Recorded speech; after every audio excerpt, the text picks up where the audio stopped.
여러분 예언기도 받아보신 적 있습니까? 저는 3번 있습니다. 혹시 더 있을 수도 있는데 제 이 뇌리에 강하게 남아 있는 기억이 이 3번이거든요. 고등학교 3학년 때 한 번, 그리고 30대 초반에 중국에서 한 번, 그리고 중국에서 받고 나서 얼마 후에 귀국하고 귀국 직후에 또 한 번, 이렇게 3번 받았습니다. 고3 때 저에게 예언 기도를 해줬던 사람은 제 친구였습니다. 교회 수련회였는데 기도의 시간이었거든요. 이제 말씀 집회가 끝나고 다 같이 이제 밤새 기도를 하는 시간이었어요. 저는 기도를 하고 있었습니다. 고3이니까 또 얼마나 힘들었겠습니까? 고개를 쳐박고 이제 울면서 기도를 하고 있었습니다. 근데 갑자기 누군가가 이 인기척이 나고 제 앞에 자리를 잡고 앉더라고요. 누구지 하고 생각할 겨를도 없었습니다. 갑자기 그 친구가 제 몸에 손을 얹고 입을 열었습니다. 사랑하는 내 아들 데이나. 여자애였는데 제가 울다가 눈물이 쏙 들어갔습니다. 누군지 싹 봤는데 제 친구더라고요. 그렇게 친한 친구는 아니었는데 갑자기 얘가 그런 말을 하니까 솔직한 심정으로 얘가 미쳤나 하는 생각이 들었습니다. 걔는 아랑곳하지 않고 막 기도를 이어갔습니다. 그렇게 한창 기도를 하고는 또 쫄래쫄래 일어서서는 그 기도하는 다른 친구들을 찾아가서 보니까 또 막 기도를 해주더라고요. 걔는 밤새 그렇게 기도해주고 갔어요. 그게 저의 첫 경험이었는데 사실 그날의 경험이 이 친구들 사이에서도 두고 이제 토론거리였습니다. 그게 뭘까? 예언의 은사라더라. 진짜냐 가짜냐 어쩌고 저쩌고 다들 이제 그런 건 본 적도 없고 들은 적도 없었기 때문에 말이 많았죠. 예언의 내용은 사실 기억은 하나도 남지 않고 그 사건 자체의 충격만 남았던 경험이었습니다. 두 번째 경험은 제가 이 중국에서 이제 학교 선생님을 했었는데 그때 제가 찬양 인도자님과 함께 선생님을 했었는데 그때 어떤 선교사님을 통해서 받았습니다. 그 경험은 이제 제 인생에서 아주 귀한 경험이었죠. 저의 이 길었던 20대의 방황에 이 종지부를 찍게 해준 결정적인 계기였습니다. 하나님께서 제 인생의 긴 세월 동안 함께하고 계셨고 제 목소리를 듣고 계셨구나라는 것을 알게 해준 그런 기도였습니다. 그래서 당시에 제가 그 기도를 받고 그 기도 자체가 뛰어났다기보다 그 기도를 받고 제가 3일간 금식 기도를 했거든요. 그러면서 그 금식 기도를 하면서 하나님을 깊이 체험하고 인생에 대한 지도를 다시 그립니다. 그래서 내가 신학교에 진학해야겠다라고 결심하고 한국에 들어옵니다. 그래서 결과적으로 제가 지금 여기 서 있는 거죠. 마지막 3번째 경험은 그렇게 한국에 들어온 직후에 우연히 만난 어떤 목사님에게서 받은 기도였습니다. 그런데 그 목사님은 조금 이상했어요. 좀 너무 이상해서 제가 선명하게 기억하는데 제가 기도 받기 싫다고 했거든요. 근데 이제 해줘야겠대요. 좀 강제로 기도를 해줬는데 근데 그 기도를 해주시는 폼부터가 좀 남달랐습니다. 저한테 손을 달라고 하시더라고요. 그 손을 잡고는 좀 삐딱하게 다리를 꼬고 앉으셔서는 제 손을 이렇게 문지르시면서 어디 보자 하시면서 자네는 보니까 몇 년 동안 하나님을 떠났네. 이거 어디에 재능이 많구만. 무대에도 많이 서봤고 어떤 것도 해봤구만. 이런 식으로 막 맞추시는 거예요. 제가 드는 느낌은 뭐였냐면 내가 어디 점집에 왔나? 이런 느낌이 들고 용하긴 해요. 용한 점집에 왔어요. 다 맞추니까. 어쨌든 그런 기도였는데 제가 좀 말은 좀 아끼겠습니다만 이렇게 예언이라는 것이 사실은 좀 기독교의 논란거리예요. 왜냐하면 이게 잘 사용하면 신앙에 도움이 됩니다만 한편으로는 예언 때문에 이 많은 문제가 발생하기도 하거든요. 실제로 이 예언의 은사로부터 수많은 이단이 탄생한 것도 사실입니다. 그래서 많은 보수적인 교회들은 예언을 아예 금지시키기도 하죠. 뭐 예언뿐이겠습니까? 더 나아가서 방언까지도 못하게 막아버립니다. 그래서 신학적으로 방언의 시대는 끝났다라고 아예 금지시키기도 합니다. 이 문제의 싹을 완전히 잘라버리는 거죠. 그러나 이것은 마치 부모가 아이들에게, 제 생각에는 그렇습니다, 이 스마트폰을 아예 건들지도 못하게 하는 것과 같다고 생각이 돼요. 그러니까 아이들이 스마트폰으로 이 나쁘고 해로운 것을 볼까봐 일체 금지시키는 거죠. 그런데 과연 그게 옳은 방법일까요? 21세기에 스마트폰을 사용하지도 못하게 해서 자란 아이가 과연 이 시대에 적응하는 인재가 될 수 있을까? 아예 금지시키는 것보다는 차라리 적절한 통제와 올바른 사용법을 가르치는 것이 더 나은 방법 아니겠습니까? 그래서 저는 오늘 이 은사에 대해서 좀 말씀을 드리려고 합니다. 그 중에서도 오늘 본문인 예언과 방언에 대해서 말씀을 드리겠습니다. 아시겠지만 고린도전서는 사도 바울이 고린도 교회에 쓰는 편지고요. 오늘 본문을 보면 물론 제가 일부만 선택했지만 바울이 이제 난데없이 예언의 은사를 축혀 세우거든요. 일단 은사의 등급을 매기고요. 방언의 은사는 좀 낮은 급으로 평가절하를 합니다. 그리고 예언이 짱이다, 예언을 해라, 이렇게 말합니다. 이게 무슨 말씀일까? 일단 은사에 우열이 있다는 것이 좀 이상합니다. 은사는 선물이거든요. 영어로 하면 기프트고요. 하나님이 주신 선물입니다. 그런데 하나님이 급을 나눠서 선물을 주신다? 이게 좀 그렇잖아요. 왜냐하면 선물을 주시려면 똑같이 주셔야지, 서로 받은 선물을 비교하면 좀 이게 섭섭하기도 하고 싸움도 나고 그럴 거 아닙니까? 근데 바울은 은사의 급이 있대요. 좋고 구린 게 있답니다. 그래서 방언은 구리고 예언은 좋답니다. 왜 그럴까? 그 이유가 뭘까? 일단 한번 이 방언이 뭔지 예언이 뭔지 한번 떠올려 봅시다. 왜 방언보다 예언이 신령하다고 판단될까? 왜 예언이 더 영적일까?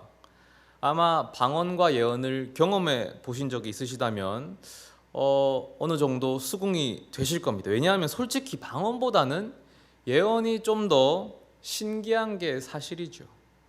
제가 일반인의 관점, 일반적인 관점에서 방언과 예언을 설명해 드리겠습니다. 혹시 모르시는 분이 계실 수도 있으니까, 이 방언은 뭐 드라마에서 종종 나오는데 뜻을 알 수 없는 이 언어로 중얼중얼 거리는 게 방언입니다. 그리고 예언은 마치 제가 일반적인 관점에서 말하는 거예요. 점쟁이처럼 내 상황과 미래의 일을 맞춰서 그야말로 예언하는 것, 그게 예언인데요. 그러니까 어느 것이 더 신기해 보이냐는 것은 물론 개인차가 있겠습니다. 그러나 예언이 더 신기한 건 어쩔 수 없어요. 방언도 그걸 처음 보면 무섭기도 하고 신기하기도 합니다. 뭐 신들린 것처럼 말하잖아요. 하지만 예언이 딱딱 들어맞을 때 그 소름 돋음은 당해낼 수가 없죠. 그러니까 방언과 예언의 소름 돋음은 조금 결이 다릅니다.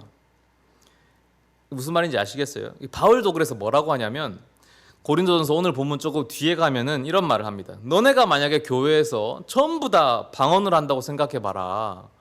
믿지 않는 사람이 와서 그 광경을 본다면 너네 보고 다 미쳤다고 생각할 거다. 이렇게 이야기해요. 근데 예언의 소름 돋음은요, 와, 어떤 초월적인 존재가 모든 것을 꿰뚫어 보고 있네? 이런 느낌이 좀 든다고 할까요? 그러니까 조금 이 결이 다른 거죠. 레벨이 다르다고 할 수 있는데, 그러나 바울이 이런 이유 때문에 예언을 방언보다 더 상위의 은사로 둔 것은 아니에요. 더 신기하고 더 소름 돋기 때문에 예언이 더 신령한 은사다, 더 영적인 은사다, 이렇게 판단한 것이 결코 아닙니다. 여기에는 다른 이유가 있는데요. 그리고 이 이유야말로 제가 오늘 전하고자 하는 메시지입니다. 우리가 알아야 하는 것은 은사의 본질입니다. 하나님은 왜 은사를 주시는가? 은사는 무엇 때문에 필요한가? 이 은사의 목적에 가장 잘 부합하는 은사가 더 좋은 은사거든요. 그런 은사가 더 신령한 은사이고 더 영적인 은사이고 더 상위의 은사입니다. 그러면 은사의 본질, 은사의 목적이 무엇일까요?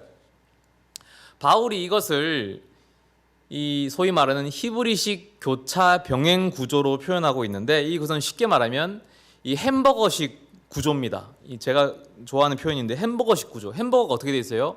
빵 두 장이 있고 가운데 패티가 있거든요. 핵심은 뭐냐면, 핵심은 패티입니다. 패티가 뭐냐에 따라서 햄버거의 이름이 결정되잖아요. 그래서 가운데 불고기 패티가 있으면 불고기 버거, 새우 패티가 있으면 새우 버거, 뭐 이런 식이잖아요. 오늘 본문이 14장인데 14장에서 은사 이야기를 하고 12장에서 또 은사 이야기를 합니다. 그래서 이 14장, 12장이 빵이고요. 그러면 가운데 패티가 뭐냐면 13장이 패티입니다. 13장이 핵심이에요. 그 13장에서 은사의 목적을 말하는데, 고린도전서 13장이 무슨 장입니까? 이거 교회 짬 좀 되시는 분 다 아십니다. 고린도전서 13장은 사랑장이죠. 사랑은 언제나 오래 참고 사랑은 언제나 온유하며 그런즉 믿음, 소망, 사랑 이 세 가지는 언제나 있을 것인데 그 중에 제일은 사랑이라. 그래서 은사의 핵심은 사랑입니다. 은사는 사랑하기 위해 주어진 겁니다. 사랑이 은사의 본질이자 목적이에요. 즉 은사는 나를 위해 사용하는 것이 아니라 남을 위해 사용하는 겁니다. 이 목적에 부합되어지는 은사일수록 더 신령하고 더 영적인 은사예요. 이 기준으로 한번 방언과 예언을 보자고요. 방언, 내가 방언을 하면 남한테 이득이 됩니까? 1도 안 돼요. 오히려 방해만 됩니다. 기도 시간에 내가 방언해봐요. 방해만 돼요. 왜? 일단 알아들을 수가 없잖아요. 이게 핵심입니다. 바울이 말한 핵심이 이거예요. 방언 알아들을 수가 없는데 그게 어떻게 남한테 이득이 되냐. 그래서 아까도 말했지만 초신자 입장에서 오히려 무서워요. 미친놈인 줄 안다 이렇게 말하거든요. 무서워서 교회 왔다가 도망친다는 거예요. 그러니까 이거는 좋은 레벨의 은사가 아니라는 거죠. 신령하지 않아요. 그래서 덜 신령한 은사라는 겁니다. 그런데 예언은 어떻습니까? 근데 오해를 하나 풀고 가야 하는 것은, 초대교회가 했던 예언은, 그리고 성경이 말하는 예언은 지금 우리가 하는 예언과는 조금 달라요. 우리는요, 약간 이게 무속신앙의 색깔이 입혀졌어요. 약간이라기보단 조금 더 많이 입혀졌는데, 우리는 자꾸 예언이라고 하면 아까 이거를 이제 미래 예자를 써서 미래를 맞추는 것 이렇게 생각하는, 그게 아니고요. 여러분 구약 성경에 펼쳐서 예언서에 있는 그 예언들을 한번 다 분류를 해보십시오. 하나님의 예언이라는 것이 미래를 말하는 것이 아니고, 이 예언이 은행 예금할 때 예자를 씁니다. 맡을 예거든요.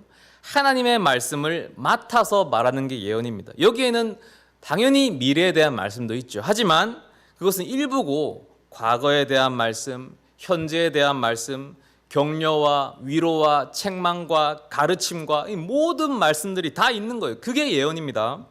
그러니까 이런 예언, 핵심은 뭐냐면 알아들을 수 있는 말, 이게 핵심이에요. 이런 말을 하면 다른 사람들에게 이득이 됩니까? 안 됩니까? 이득이 되죠. 하나님의 말씀을 알아들을 수 있게 전하니 이게 이득이 된다는 거예요. 그래서 교회에서 예언을 하면 옆 사람에게 이득이 되고 결과적으로 교회에 덕을 세울 수 있다, 이 말이에요. 그래서 예언은 신령한 은사다, 상위 레벨의 은사다, 이것을 바울이 얘기합니다. 그래서 너 은사 할 거면 차라리 예언을 해라. 방언할 거면 그럼 통역이랑 같이 해라, 이 얘기를 하는 거죠. 그런 의미에서 방언보다 예언이 훨씬 더 좋고 신령한 은사다라는 평가를 오는 본문에서 하는 겁니다. 사실은 저도 예언을 합니다. 아니 어쩌면 했었습니다라고 하는 것이 더 옳을 것 같아요. 여기 중에 만약에 저와 함께 과거 여러 번 수련회를 갔던 친구들, 특히 만약에 교육부서 성경학교 수련회를 갔던 친구들이 있으시다면 기억하실 수도 있는데, 그런 장소에서 저는 종종 예언 기도를 하곤 했습니다. 제가 제일 처음에 예언 기도를 하게 됐던 날을 저는 선명하게 기억하는데요. 그날 저는 당황하기도 했고 감격스럽기도 했고 신비하기도 했었습니다. 그때가 이제 아동부 전도사로 섬기던 때였는데 겨울 성경학교였고요.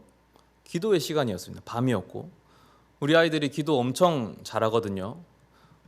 지금도 잘하겠죠. 근데 진짜 엄청 잘했어요. 여러분 보면 아마 부끄러울 겁니다. 지금 그 아이들이 지금 아마 고등학생이 된 걸로 아는데 지금도 잘하고 있기를 빕니다. 아무튼 그 아이들이 엎드려서 기도를 하고 있는데 한 아이가 너무 울면서 기도를 하더라고요. 서럽게 울더라고요. 제가 안타까운 마음이 들었습니다. 그래서 내가 좀 가서 기도해 줘야겠다라는 생각이 들더라고요. 다가가서 그 아이 몸에 손을 얹고 기도를 해주려는데 갑자기 그냥 저한테서 예언 기도가 나왔습니다. 전혀 예상하지 못했던 일이었죠. 계획한 것도 아니었고 그냥 터져 나왔어요. 근데 문제는 그때 제가 이제 이어 마이크라고 하나 이걸 끼고 있었거든요. 그러니까 이게 그 기도가 스피커로 이제 생중계가 된 거죠. 기도가 끝나고 나서 이 공기가 바뀐 것을 느꼈습니다. 주위를 둘러봤더니 아이들이 이제 눈으로 저한테 말하고 있더라고요. 자기도 해달라고. 그 눈망울로 저를 바라보고 있더라고요. 근데 저는 두려웠어요. 저는 처음이었으니까 내가 또 할 수 있을까? 너무 무서웠는데 하나님이 하라고 시킨다고 그런 마음을 느꼈어요. 그래서 용기 있게 말했죠. 기도 받고 싶은 사람 다 앞으로 나와라. 그리고 그날 밤에 저에게 이제 은사가 쏟아졌지. 그날 이후로 제가 거기에 재미가 들려가지고 틈만 나면 막 예언을 하고 다녔습니다. 그때 이제 제가 청년일부였는데 청년일부에 또 하려 그랬는데 여러분 중에는 이제 나오라 해도 나오는 사람이 없었어요. 그래서 좀 못했습니다. 아무튼 그래서 저는 그때 틈만 나면 예언을 했는데 하나님 은사를 주셨으니까 내가 개발을 해야겠다 해서 막 하고 다녔어요. 그러다 어느 날에 제가 어떤 작은 청소년 캠프, 그게 이제 깨어진 가정의 청소년 캠프, 양육시설의 캠프를 갔거든요. 밤에 집회를 해주고 봉사로 갔는데 기도회를 했어요. 하던 대로 저는 또 이제 예언을 해줬죠. 그리고 그 기도회가 끝나고 그날 밤에 그 시설의 목사님과 길지 않은 대화를 나눴습니다. 그런데 그 대화 속에서 저는 그 목사님의 그 마음속에 있는 그 거대한 사랑을 느꼈어요. 이 목사님이 얼마나 아이들을 사랑하는지 그 큰 사랑에 압도됐습니다. 그러면서 제가 너무 부끄러움을 느꼈어요. 이게 진짜 사랑이구나. 나는 정말 소리나는 꽹과리에 불과했구나. 나는 아무것도 없이 내 명예를 위해서 잘난 척만 해대고 다녔구나. 진짜 그때 쥐구멍에 숨고 싶었습니다. 사실 고린도 교회는 이 방언을 통해서 방언을 좀 높이 쳐주는 분위기가 있었기 때문에 방언을 통해서 자기 자신을 축혀 세우고 잘난 척하는 문화가 있었거든요. 그래서 바울은 방언하지 말고 예언하라 이런 이제 그런 뉘앙스도 있었습니다. 그런데 저는 예언을 통해서 나를 축혀 세워 왔던 거예요. 그 안에 사랑은 하나도 없었죠. 그건 은사가 아닌 거예요. 알맹이가 하나도 없었으니까. 하나님 앞에 크게 회개했습니다. 이런 은사라면 없는 게 낫겠다. 그 시간부로 제가 예언을 끊었습니다. 나중에 혹시 내 안에 사랑이 채워진다면 그때 다시 해야겠다. 근데 시간이 지나고는 제 안에 사랑이 없는 건지 다시 잘 되지가 않더라고요. 어쩌다가 한 번씩 하나님이 기회를 주시면 가끔 이제 될 때가 있는데 거의 안 됩니다. 안 된다고 봐야죠. 인간적인 마음으로는 조금은 아쉽기도 해요. 그런데 어떻습니까? 제가 예언기도 잘한다고 더 신령한 사람이 될 것 같습니까? 천만에.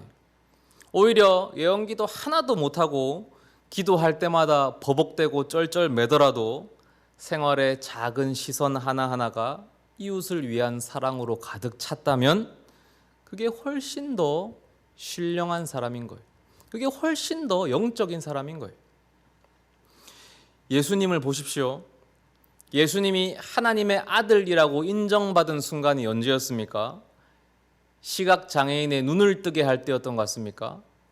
아니면 폭풍우를 잠잠케 할 때였습니까? 아니면 귀신들을 내어 쫓을 때였습니까? 아니었어요. 그럴 때마다 예수님은 오히려 의심당했어요. 제자들조차 그저 예수님을 그냥 선생님이라고 불렀습니다. 그러나 무력하게 십자가에 달리셨을 때 고통스럽게 찢기며 울부짖으시는 그 순간에 철저하게 우리를 위한 희생으로 가득 찼던 바로 그때 예수님은 하나님의 아들이라고 인정받으셨습니다. 이렇게 십자가야말로 진정으로 영적인 것이 무엇인지 우리에게 알려주는 거예요. 우리 영적인 사람이 됩시다. 신령한 사람이 됩시다. 지구상에서 가장 영적인 인간이 되셨던 예수 그리스도를 따르는 사람들이 우리들이지 않습니까? 그 예수 그리스도의 사랑 덕분에 우리도 영적인 사람이 될 수 있습니다. 기독교가 복의 종교라고 하거든요. 맞습니다. 근데 기독교의 복은요, 나 혼자 잘 먹고 잘 사는 것, 그거 아닙니다. 하나님께서 우리를 선택하셔서는 너 잘 먹고 잘 살아라, 이런 복을 주시지 않습니다. 너 복의 근원이 되어라. 너를 통해 이웃이 복받고 나라가 복받고 민족이 복을 받아라. 이것이 하나님이 주시는 복입니다. 이것이 기독교가 말하는 복이에요. 나를 통해서 내 옆 사람이, 내 이웃이, 내 가족이, 내 친구가, 내 직장 동료가, 내 나라와 민족이, 나아가 온 세계가 복받는 진짜 복을 누리시기 바랍니다. 그 복을 누리는 사람이 진짜 신령한 사람입니다. 기도하시겠습니다.